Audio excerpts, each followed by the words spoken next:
To வனதிஸ் kitchen. வாங்க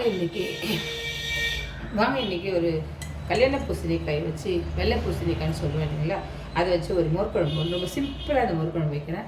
மோர்க்குழம்புக்கு தேவையான மசாலா எப்படி பண்ணுறதுன்னு சொல்கிறேன். 1 ஸ்பூன் தனியா, 2 ஸ்பூன் பச்சரிசி, 1 ஸ்பூன் சீரகம், இது 3ஐயும் வந்து வெறும் மணலில் வறுத்து எடுத்துக்கலாம். 7 பச்சை மிளகாய் காரத்துக்கு வச்சுருக்கேன், அதையும் வந்து எண்ணெயில் வறுத்து எடுத்துக்கோங்க. 2 துண்டு தேங்காய், இது எல்லாத்தையும் சேர்த்து மிக்சியில் நல்லா ஃபைன் பேஸ்ட்டாக அரைச்சிட்டு வந்துடுவோம்.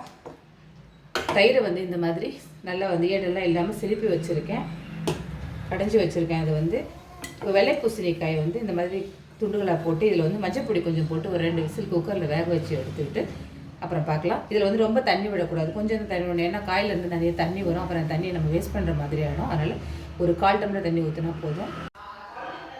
வறுத்து எல்லாத்தையும் அரைச்சிட்டேன். இதில் கொஞ்சம் தண்ணி சேர்த்து கரைச்சிட்டு இப்போ குழம்பு தாளிச்சிடலாம். இந்த மோர் குழம்பு தாளிக்கும் போது நீங்கள் வந்து தேங்காய் எண்ணெய் தாளிங்க, ரொம்ப டேஸ்ட்டாக இருக்கும். எண்ணெய் காஞ்சிருச்சு, கடுகு போட்டுக்கிறேன். 2 காஞ்ச மிளகாய், முழு மிளகாய் போட்டுக்கலாம். கொஞ்சம் போல் பெருங்காயத்தூள் போட்டுக்கிறேன்.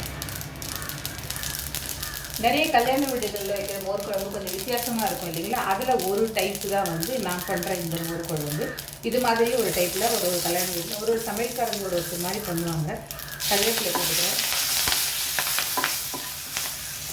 வேக வச்ச பூசணிக்காய் சேர்த்துறேன். தேங்காய் எண்ணெயோட அந்த வாசனையில் இந்த மோர் குழம்பு ரொம்ப சூப்பராக இருக்கும். இப்போ அரைச்சிட்டு வந்தோம் இல்லைங்களா, அந்த விழுது இதில் சேர்த்துறது. அதாவது மோர் வந்து எவ்வளோ திக்னஸ் இருக்கோ அதை பொறுத்து வந்து இந்த மசாலாவை வந்து வச்சுக்கோங்க. இதையும் ரொம்ப தண்ணி ஊற்றிட்டிங்கன்னா அப்புறம் மோர் தனியாக இருந்ததுன்னா குழம்பு ரொம்ப தண்ணியாக இருக்கும். இது கொஞ்சம் திக்காகும், இதில் அரிசியெல்லாம் போட்டுக்கிறதுனால இது கொஞ்சம் திக்காகும். வறுத்துக்கிறதுனால இதையும் ரொம்ப நேரம் வந்து நம்ம வந்து கொதிக்க வைக்க வேண்டியதில்லை. கொஞ்சம் திக்கான உடனே நம்ம வந்து இதை ஒரு கொதி வந்துச்சுன்னா போதும். மோரை சேர்த்துடலாம்.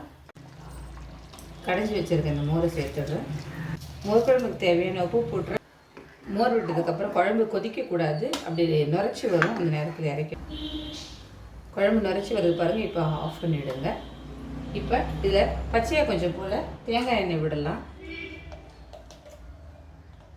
எனக்கு இது பாட்டிலேருந்து எடுக்க வரல, நான் இதில் ஃப்ரிட்ஜில் வச்சுட்டேன், வேஸ்ட் ஆகக்கூடாதுன்றதுக்காக.